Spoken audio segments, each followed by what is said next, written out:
Hello, and welcome to the Master's Thesis 2024 Background Literature Review and Theoretical Framework video. My name is Lynne Bowman. I am from Uppsala University. I'm a senior lecturer, and I will be explaining how the degree project background section will work. So there's this word called state of the art, which you may have heard before. And when we're talking about technology, especially, that can be a useful word, but we're not going to be using it so much for this context, and here's why. The latest and most sophisticated or advanced stage of a technology, art, or science, that doesn't always include all the relevant information. That being said, it can be very helpful to think about finding recent sources in science, in art, and technology. These things can change rapidly. So new research within a field might negate or make less relevant older research. However, in order to be sure, you must undertake a rigorous review of the literature. So you need to consider new works, but also look at the works that preceded them whenever possible. So don't just cite the most recent source, also see who they're citing and go and research those topics as well. A good strategy is to see which sources these newer articles cite and read those, just as I said. And another strategy is to look at Google Scholar for sources in your literature review that are cited often. So if somebody has been cited quite a bit, it means that their work not necessarily is accurate, more accurate than others who haven't been cited, but that they have been very influential. So it might be good to read those original texts to get context for what you're working on. So we're going to use this more general term of literature review. Your background section involves all sorts of things. It involves you bringing in any kind of facts about the particular game that you're looking at, or the subculture, or historical genre approach, or whatever it is. And then your literature review will include an overview of the previously published works on a specific topic. So the literature review is going to be more comprehensive and expansive than the state of the art, which is why we're not necessarily using that term unless it's a very specific type of thesis. It will trace the lineage of a certain term, idea, or trend, often back to the first known writing on the topic. It will integrate multiple viewpoints in a scholarly conversation. So this is where you're taking different scholars and you're placing them in relationship to one another based on how they think about a particular topic. You'll synthesize these viewpoints mostly in your own words, streamlining the concept into a coherent analysis. So you're not just plugging in quotes, you're actually making sense of the data that you've learned, and you're synthesizing it and paraphrasing it for us. And then you can include topics pertaining to the exact problem statement. So maybe you find some good sources that are literally about the exact thing you're studying. Let's say you're studying empathy in games. There's a ton of research out there around that, right? But maybe you're finding things that are outside of that scope. So things that are from other sort of related or adjacent sources. So historical information, theories, research from other domains, etc. So if you don't find something about the exact game that you're researching, for example, you can find information about other games within that genre and maybe some things that have been said about them. Or you could find information about the game developer, and you can cite that. So it could be a lot of different kinds of things in your literature review, but the important thing is you're placing these authors into conversation with each other, and you're inserting yourself into that conversation as well.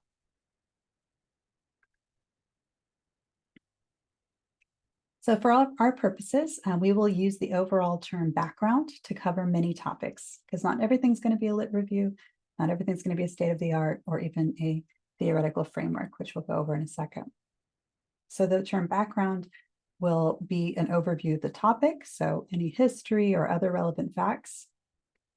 The literature review will summarize the other academic or popular work that has been related to the topic or adjacent to it. So you don't just have to have scholarly peer review sources in your literature review. It may very well be the case for your particular study that popular sources are quite important and need to be at the foreground. And then finally, we'll have a theoretical framework, which we'll go over in more detail here. And this is one or more theories that you will use as lenses through which to analyze your data. And so the way I think about theory is that it's sort of like wearing glasses or wearing like sunglasses, especially. The world looks different through those lenses, and it has a particular filter on it. And so it gives you a particular way of looking at the world that can help you inform what you're looking at. But it then also limits other ways that you might engage with a text. So instead of thinking of a theory as something that you are wedded to, it's more like a tool from your toolbox that you can, use when it's appropriate and not use when it's not appropriate.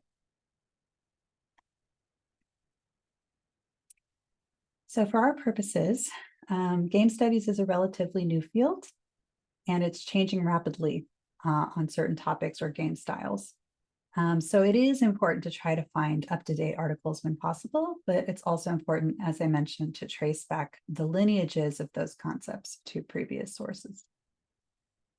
Your paper must include a theoretical framework, and this can be covered in a section of your literature review. The theory can come from any time or any author. It doesn't have to be a new theory. As a matter of fact, a lot of theories are of older origin. Although you can search for more updated contemporary applications of this theory as well. So some of the older theories may have some problematic elements or some inaccuracies in them. It doesn't mean that the whole theory is not usable anymore necessarily, but it does mean that you might want to look for some people who have a fresher, more updated take on that particular theory and how they're using it.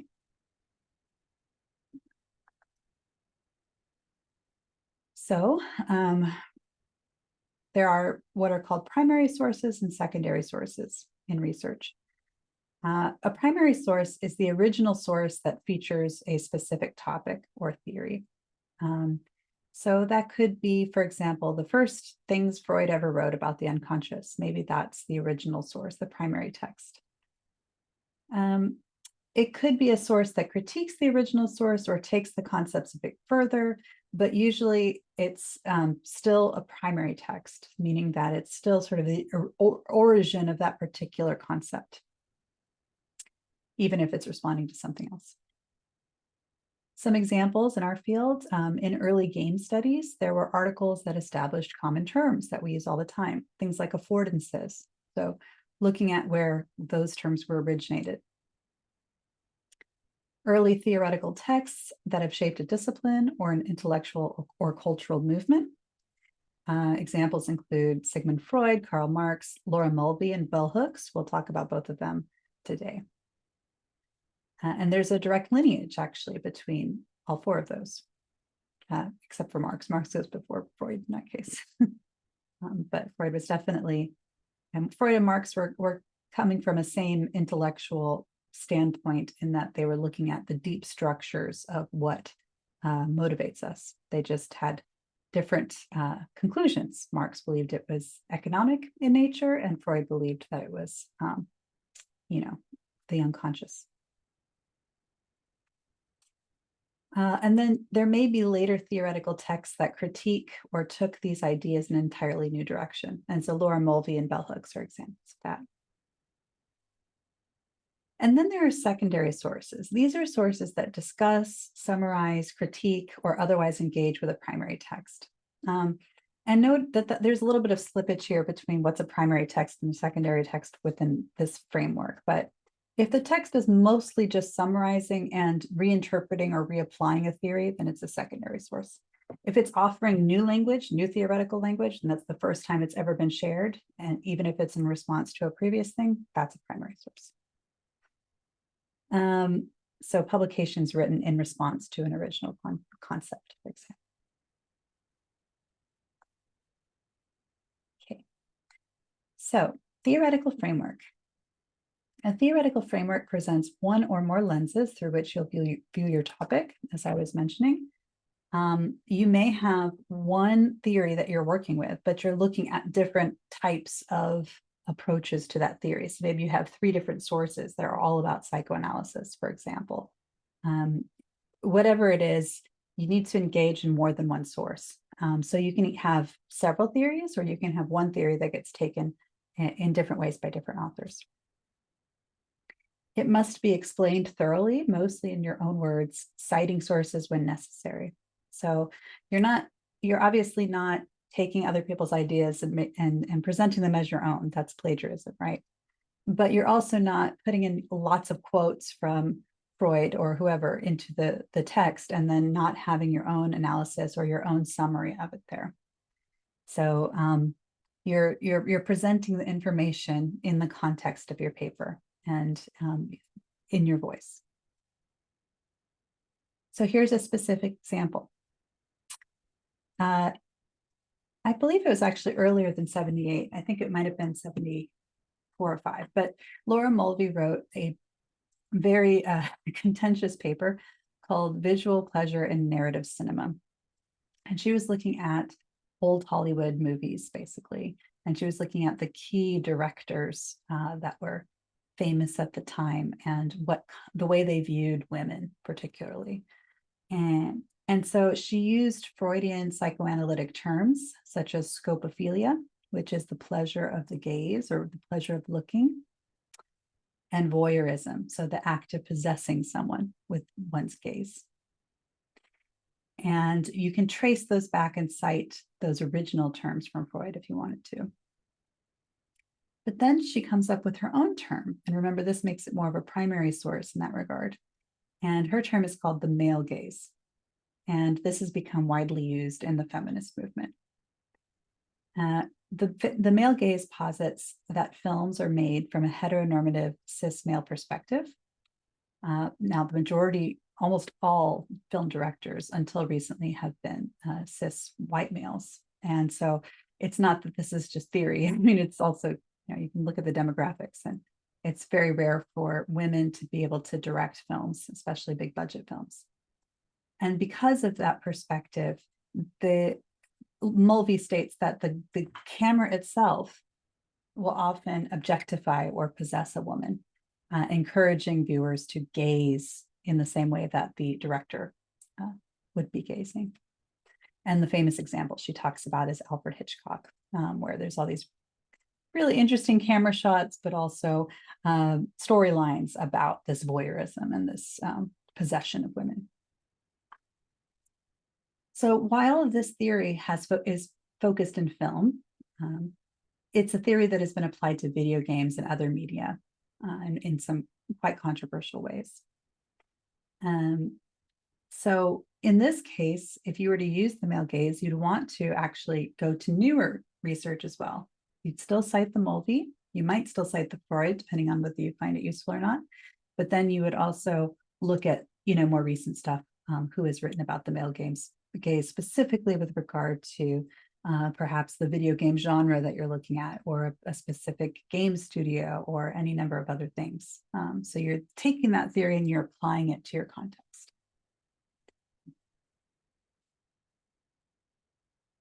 Then, for example, you might bring in bell hooks, the oppositional gaze, Black female spectators. This was an article that came out sometime later in Film Studies, 1993. And Hooks is building upon Mulvey's focus on the gaze here. So she's using in the term the oppositional gaze. She's again coining her own term here, but she's obviously building upon previous work. She's adding race and ethnicity to the conversation. She's also building upon Stuart Hall's notion of quote unquote readership. Stuart Hall, who was a cultural studies scholar, believed that when we engage with texts, there are different kinds of ways that we read them. And again, the word text doesn't necessarily mean something that you're physically reading. It could be something you're watching or listening to or playing. And he talked about preferred, negotiated, or resistant / oppositional relationships to the text.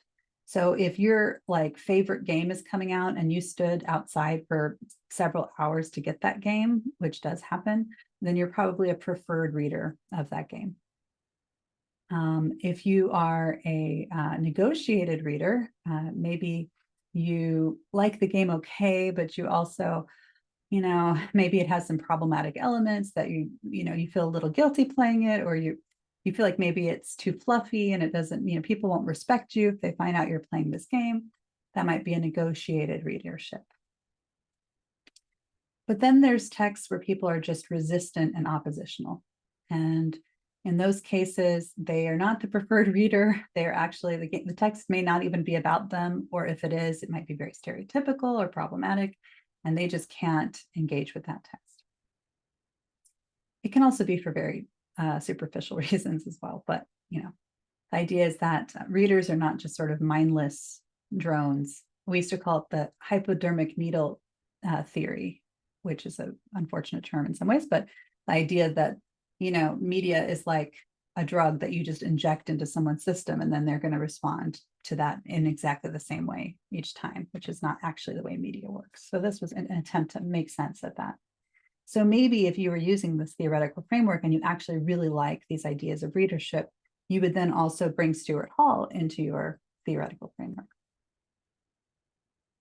So in this oppositional gaze, Bell Hooks discusses how Black women are represented in film or not represented in film, and how, as a consequence, the media portrays them as inherently inferior to the fetishized white woman. So, if Black women are being portrayed, maybe they're someone's maid, or maybe they're, portrayed as helpless, or, as a joke in some way. Thankfully, media representations of women have Black women particularly have gotten better. And I would say look at something like Pose for an example of even Black trans women. But it's still a fight that is ongoing in terms of representation. And of course, this spills over into games as well, and talking about how race and ethnicity and gender and sexuality are all represented. So she says, as a consequence of this, many Black women have developed an oppositional gaze to these normative images of Black women on the screen, or even white women on the screen. And this is an early piece of what we would call intersectional literature, before that term ever came into being, which discusses multiple intersections of marginalization. So it's not just about women, it's also about Black women. And this can be tied to Kimberly Crenshaw's groundbreaking work on intersectionality, which I believe came a bit later. So again, if you really wanted to talk about intersectionality, then maybe you go to the Crenshaw as well. So as you can see, there's lots of different avenues where you can take this kind of research. So such concepts can be applied to game studies and already have been. You could search for these topics with regards to a particular game. You can see how this theory has been applied, see what you can find just using these search parameters. An example that I found is Diana J. Leonard's 2006, Not a Hater, Just Keeping It Real, The Importance of Race and Gender-Based Game Studies. So this is specifically highlighting this topic with regard to game studies. And Leonard says, excluding race and intersections with gender, nation, and sexuality from public discussions through erasure and acceptance of larger discourses of colorblindness contributes to problematic, if not faulty, understandings of video games and their significant role in contemporary political, social, economic, and cultural organization. How can one truly understand fantasy, violence, gender roles, plot, narrative, a gameplay ability, virtual realities, which are all common within the current literature, and the like, without examining race, racism, and/or racial stratification? Simply put, one cannot. So this is a very strong statement from Diana Leonard that is advocating for us to not have a colorblind approach to looking at literature. And in this case, the text as a form, the game as a form of a text. So she's also bringing in another discourse here, which is the discourse around video games and violence. So that might be another way that you bring this quote in. Maybe you're really interested in this theme of violence. So there's lots of different approaches here is my point. And depending on what you're specifically interested in, it might be more appropriate to bring some people into your theoretical framework than others. But I kind of came up with an example here that might integrate all of these concepts. The problem statement is, it is difficult to design games without reproducing hegemonic norms around gender, race, and ethnicity. Violence in particular often reinforces norms of patriarchy and white supremacy, further marginalizing fictional characters and players alike. How can a game be made from another standpoint? And so then maybe I would trace the lineage of certain ideas. I would go from Freud to Mulvey to Hooks to Crenshaw to Leonard. Maybe I'd bring in Stuart Hall, as we mentioned. But I should also, because I'm focused on violence here, include research on video game violence. Now, that might just be in my literature review. Maybe there's not a specific theory that I'm bringing in, or maybe there is. Maybe I'm specifically looking at anonymity and what's called de-identification in online environments. And so I'm bringing in a concept and adding it to this already established lineage. I should also look for the more recent sources on how video game research has evolved and how it is discussing these concepts. I can include other game designers who use feminist standpoint theory. So Toft and Harrer, for example, Sabina Harrer, who works here at the department. And I could look for counter arguments. So this is really important in academic writing. So it's not just about making a claim and supporting it and then saying you're done. You also have to consider alternative viewpoints to that claim. Now you can reject those viewpoints, but you have to somehow deal with them in the text. So you can completely disagree with it and still include it. You can engage with it and work to disprove it through your rhetoric and evidence from your research.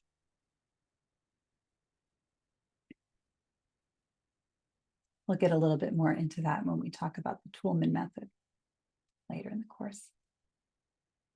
So, some examples of popular sources. So academic sources, as we know, are usually through some sort of academic publisher.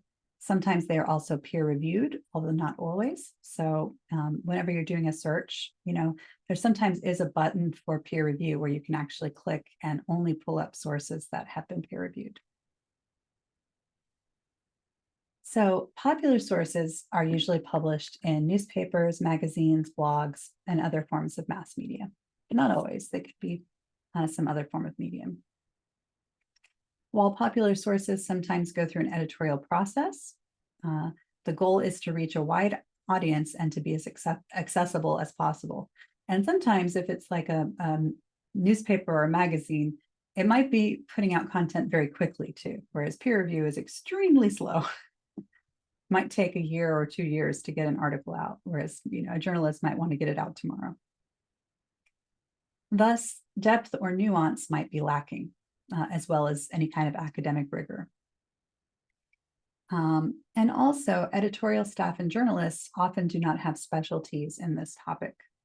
Now, even in peer review, sometimes somebody might not have a specialty, but still have enough general knowledge of the field to be able to give feedback. But an editor might not have any knowledge on this topic. So while they may engage in research, journalists will often gather research and fact check it. At least that's what they're supposed to do. They may not study this topic or know much about it.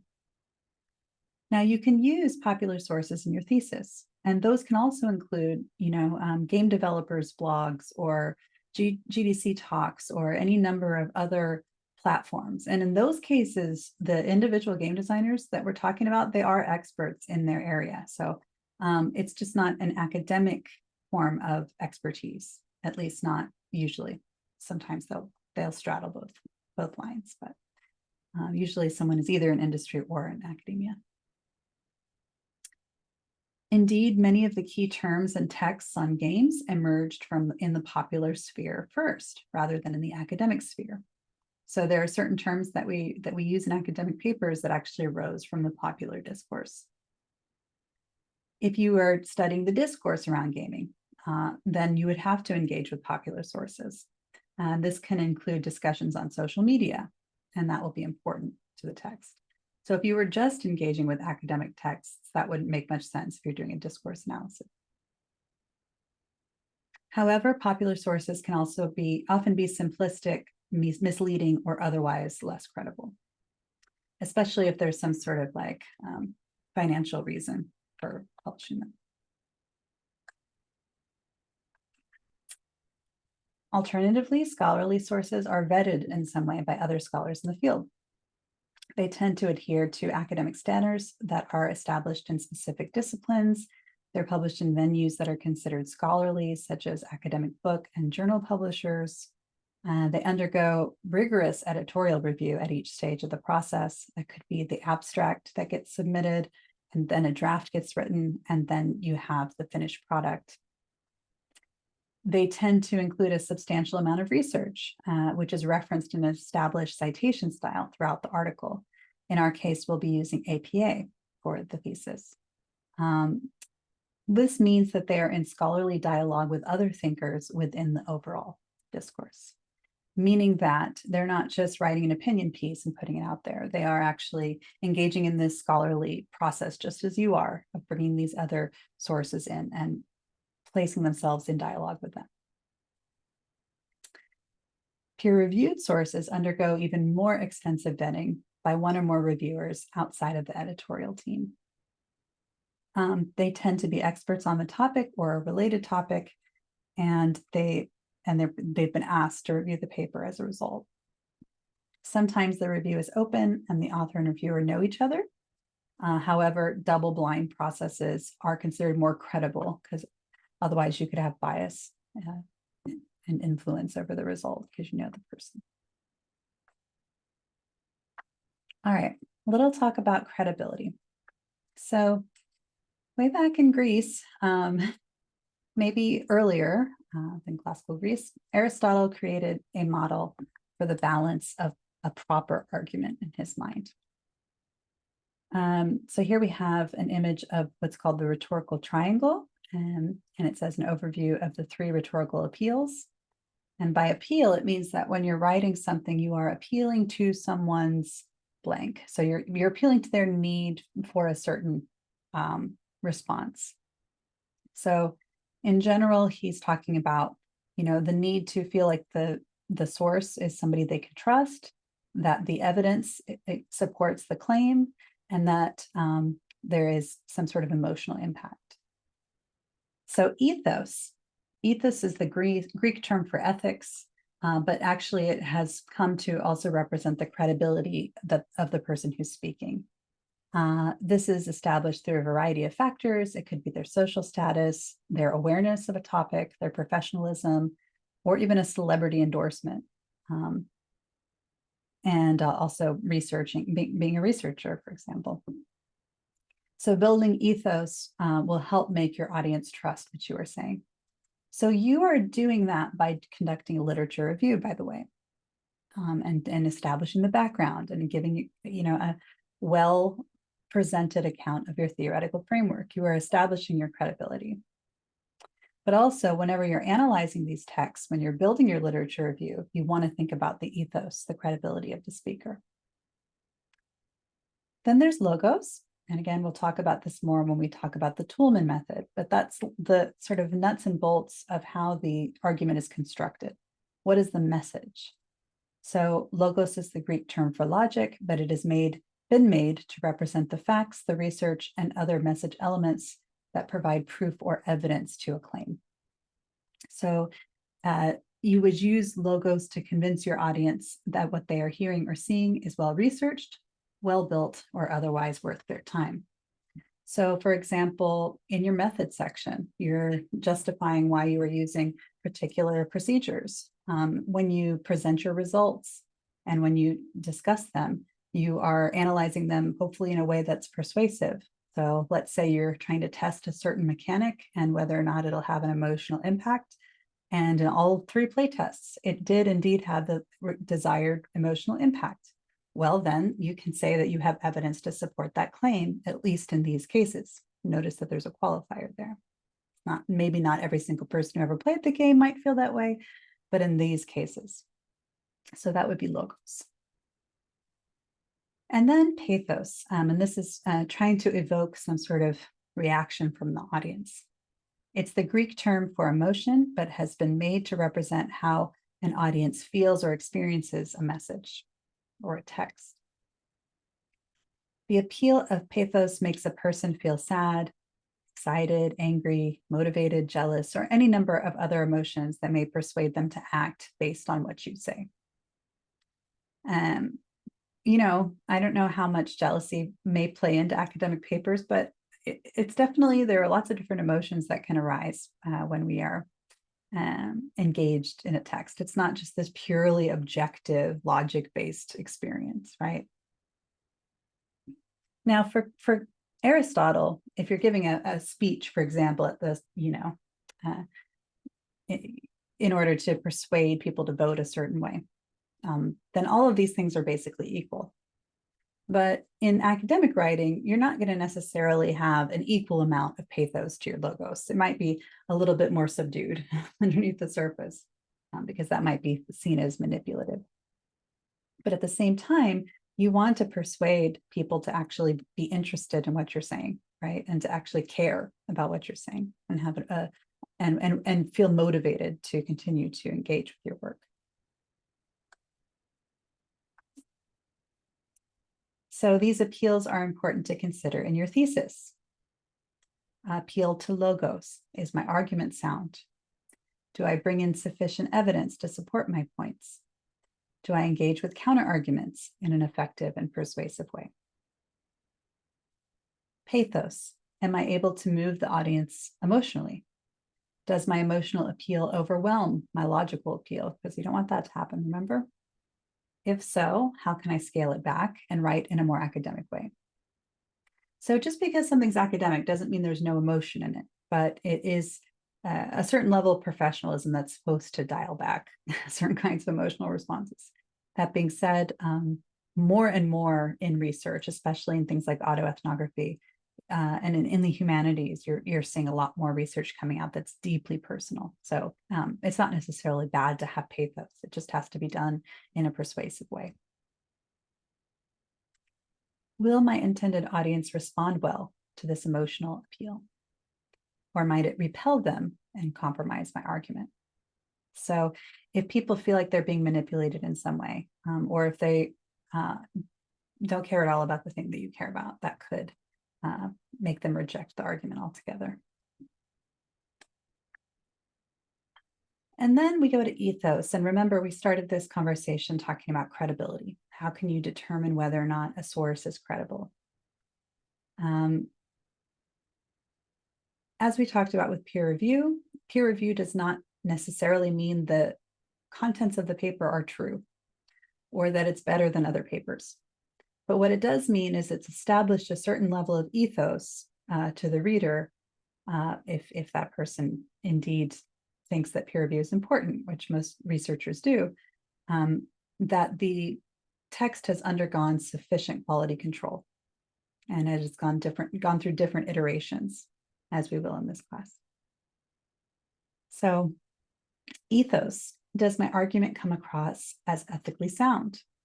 If so, to which audiences? What are my values and how are they expressed in the text? Are the sources I have cited credible? So sometimes you have to be careful not to include sources that other people might have a negative reaction to. Not that you shouldn't, but just understanding that there may be a repercussion to cite that person. So some questions around that. Are they written by scholars or other professionals in the field? Do these individuals have expertise on this topic? What have other authors said about these sources? Are they still relevant? Something may have come out 30 years ago, but if it's not still being cited, then it may not still be relevant in the conversation. Does this reflect current trends? Have any of the concepts been effectively critiqued or disproven? Again, you can still include this kind of research, but you also need to include discussion around these works, the quote unquote conversation in the discourse. So thinking about where that particular piece of literature is placed, for example, in the history of ideas, like, what does it speak to in its particular moment in time? And how did that influence things later? That might be an approach. Or just straight up critiquing the text in your text. Then is the publication where this article or book is placed. Is it considered reputable and credible? So did this person self-publish? Which, again, doesn't mean that it's necessarily a bad text. It just means it hasn't gone through the same quality review process, at least not officially. Is it in a highly regarded popular source that includes expert voices? So, for example, you might have in Scientific American or National Geographic or Wired, these publications tend to bring in experts. Is it a scholarly publication and has it undergone peer review? Again, credible does not mean true. A source can be highly credible from an author with a strong research background in the area, but the results are not considered true because they either lack the sufficient research subjects or practices, there are problems with the method, there are limitations on the study that make it difficult to generalize. Replications of the same study might have failed to find the same results. That's also always really interesting because sometimes academic knowledge is based on a study that was not able to be replicated, but people still go along with that study. There may be new developments in scientific research that call into question the assumptions that underpin the research. Remember, we talked about that state of the art. That is when it can be quite helpful to conduct the more recent literature review. And then peer reviewers may not have had that specific subject matter expertise of the author, and thus they might miss crucial sources that should have been included. Or, for example, maybe they miss crucial steps of the method that they didn't quite understand. So, for example, I'm a qualitative researcher, but I do peer review sometimes quantitative work. I can't really speak to the quantitative parts. I really can't speak too much about the method and the way the data was analyzed and the different statistical analyses, but I can speak to the way the argument is constructed, and I can speak to the way the study was presented. And, maybe sometimes there are other elements that particular reviewer is looking at.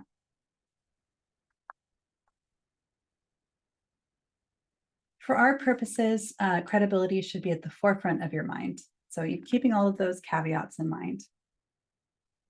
Scholarly sources are often the best, peer review are often better, especially since you are writing an academic thesis.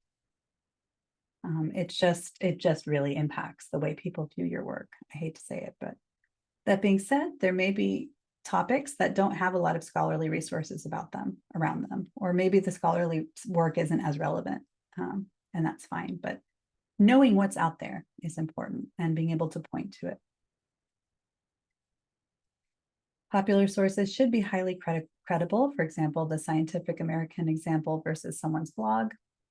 I can write a blog as a professor, and even if I'm saying the same exact thing on a blog that I do in an academic article, the academic article will be considered a credible source versus my blog.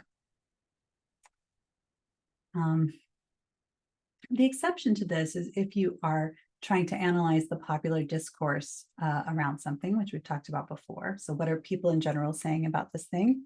Or player experiences. If you're gathering player experiences, then it's totally fine to have people that aren't experts. They are experts of their own experience in that way.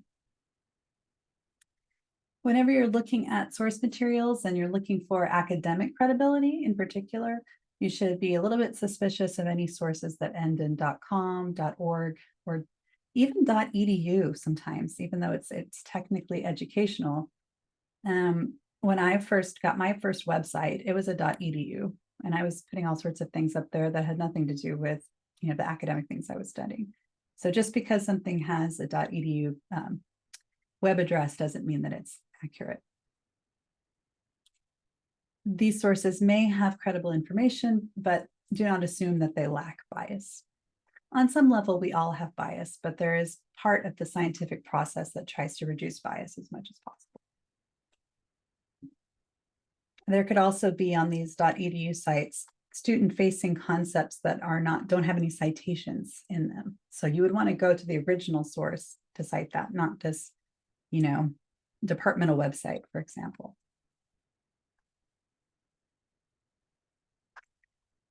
In particular, if you're looking for academic research, Or even, if you're looking for general trends within gaming, you might want to be suspicious of blogs that claim to explain complex academic publications. Often they misinterpret or misrepresent the data. And this may also be true about somebody reflecting on what's happening in the discourse. That's why you want to have multiple sources. So a huge problem right now in scientific research is that blogs travel way further as memes than academic papers do. Memes meaning a system or an idea that gets transmitted, kind of like a gene. And therefore, misinformation is rapidly spread. So if somebody reads an academic study, does not understand all the nuances, summarizes it on their blog, and that blog has 1 million readers, then people aren't reading the original source. They're reading this person's interpretation of what they didn't actually understand about the study. So if you find one of these and you find it intriguing, there's no problem having that be your entry point, but you should read the original research article and determine the findings yourself if possible. Or you can add a caveat that this is a popular source. You can also read other articles on this topic, especially more recent ones, to see if these claims have been debunked. This is another big issue as somebody makes an academic study, the media catches hold of it, and then everybody thinks this is true. And meanwhile, 20 other counter studies have been published, but nobody's reading those. They're only reading the original one. When in doubt, search for sources in Google Scholar or in the library. So that's where you're going to find the most credible sources. And make sure they are actually academic sources when possible. Sometimes popular sources come up and it might be the perfect source for your paper, but if you're looking specifically for academic sources, use the library search or Google Scholar. Again, be suspicious of articles that have a high degree of pathos, that are really trying to emotionally move you. That's not always the case. There are some amazing academic pieces that are very emotionally moving, but sometimes there is a ulterior motive behind that use of pathos. So these articles may be misconstruing research or providing false data to manipulate your emotions. And there's often a financial or political incentive behind these emotional appeals. So there may be some lobby or some, special interest group or some political agenda behind why this is being presented in this way. For example, they might want you to vote a certain way, buy a certain product, or spread a certain ideologies.